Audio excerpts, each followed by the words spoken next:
Memories with Meg. Probably 2 weeks ago, Yellow Dart and I were out to dinner at a Mexican restaurant that we frequent. I've actually been going to the same Mexican restaurant since I was probably like 10. Kind of local, one of those places where like it's locally owned, a bunch of college kids work there, Mexican food type thing. It's delicious. So we get to the restaurant and there's this big, huge sign outside that has never been there before. We look at it and it says, "Man versus Nacho, beat the Macho Nacho. If you beat the Macho Nacho, you get a free t-shirt." I am a sucker for food challenges. I've never actually attempted one, but I've watched a lot of Man versus Food. So we see the flyer and I'm like, hey. And Yellow Dart's going, what? I want to do the Man versus Nacho. Yellow Dart is a really good sport, and so he said yes. We did not do it that first day. Instead, we decided to prepare our bodies for what was sure to be the most horrific ingestion it's ever had. And we went in last Saturday, sat down on the table, and said, "Bring us 2 Macho Nachos." Our waiter's a chill dude. He explains the rules of the challenge. Fastest time is entered to win a year's worth of free nachos. You have to get within the top 5 to get your name on the Macho Nacho board. You have to finish all of the nachos clean plate for it to count. And if you beat the Macho Nacho, no time limit, if you beat the Macho Nacho, you get a free t-shirt. The shirt, get this, the shirt acts as a free coupon for the rest of your life for free specialty drinks. And I'm going, woo, I'm gonna get it. I love my specialty drinks. Bring me a nice Brisa or a Diablo Rojo. I love it. We say yes, we want to take the challenge. Our waiter heads back into the kitchen. We opt for no pre-dinner chips and salsa because we're already gonna be eating so many chips. And they bring out our Macho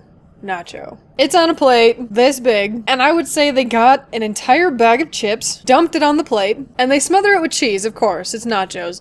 But you also get your choice of meat, guacamole, sour cream, lettuce, tomatoes. I chose pork, which came with green sauce. So they bring out this plate of nachos. I would estimate it's about 5 pounds of nachos, and it's just smothered in everything. Yellow Dart gets beef, which has red sauce. Our waiter pulls out his phone, says, "I'm gonna time you." And we say, okay. We already knew we weren't gonna beat the fastest time because the fastest time was 7 minutes. Who can eat that fast? 3, 2, 1, go! And we start eating. We're in no rush because it's not like we're gonna beat the record. We're not gonna get in the top 5. To get in the top 5, you have to eat it in like 10 minutes. Not even gonna try. So we're very relaxedly eating our nachos, going to town. He's sitting across from me and he's going, "You think you can do it?" And I'm going, "Yeah, I can do it." And really, things went great for the first like half of my plate. As soon as I finished half of my nachos, it hits me that I've just eaten like 2.5 pounds of nachos. And my stomach is like, what are you doing? Stop.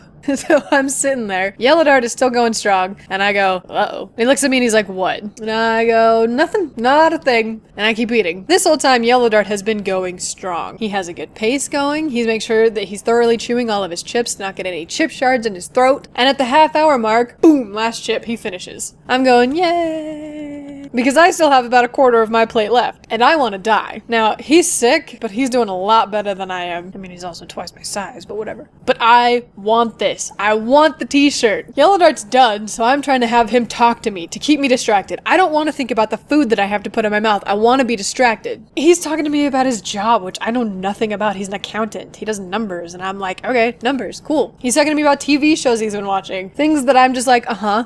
Okay, I've already eaten all the cheese, I've already eaten all the meat, because I'm not very good at strategizing. My 4th plate of nachos has turned into like straight corn mush. All of the good stuff that makes nachos worth eating is gone. What I have left is like soggy corn chips covered in too much green sauce, and that's it. At this point, I'm eating with a fork to try to scoop up all of the soggy little pieces, and I'm eating teeny bites. I am taking it 1 bite at a time. Bite of food, drink of water. I have a rhythm. I'm going slow, but I'm still going. And our waiter, super great guy, keeps walking past and going, "You're doing great. Keep going. You can beat the Macho Nacho." And I'm going, yeah, I can. I can do this. Then I get this 1 bite. I think it's just gonna be a regular soggy chip bite. No, it's a bite of congealed green sauce. Already gross, but when you have 4 pounds of nachos in your gut, you do not want a bite of congealed green sauce. I put the bite in my mouth. I realize too late what it is. I can't spit it out or I'll be disqualified. So I sit there with the green sauce in my mouth, trying to out-stubborn my gag reflex. I swallow it, I immediately gag, and I'm completely put off the rest of my plate. I have like 4 bites left, and it's like I'd rather die than take the 4 bites. It's not even that I'm so full that I don't think that there's room for anything to physically go down anymore. Food is already piling up through my esophagus. I cannot swallow the food anymore. I cannot swallow. I'm at the 45-minute mark. I have 4 bites left, and I decide I am going to out-stubborn this stupid plate of nachos. I take my bite. I drink my water. I take my bite. I drink my water. I get my last bite on my fork, and I just look at it. Put it in my mouth. I swallow it. I wash it down with some water. Throw my fork on the table because I just beat the Macho Nacho. Yes! Our waiter's impressed. Yellow Dart is impressed because this tiny little human just beat a 5-pound plate of nachos and got a free t-shirt. As you can see, I am a nacho champion. It was awesome. My tiny body packed it away and I pounded that nacho and I feel so cool about it. Cause how many tiny little girls do you know that can pack away 5 pounds of nachos? Not very many. So the moral of this story is to believe in yourself. Because if you want it bad enough, and you're willing to out-stubborn anything, you too can beat the Macho Nacho and become a Macho Nacho champion.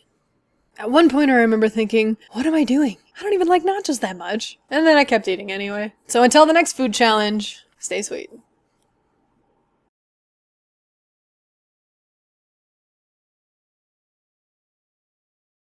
My hidden talents are many. I have many hidden talents. One being pounding food. I could totally pound food. I'm very talented. So many talents.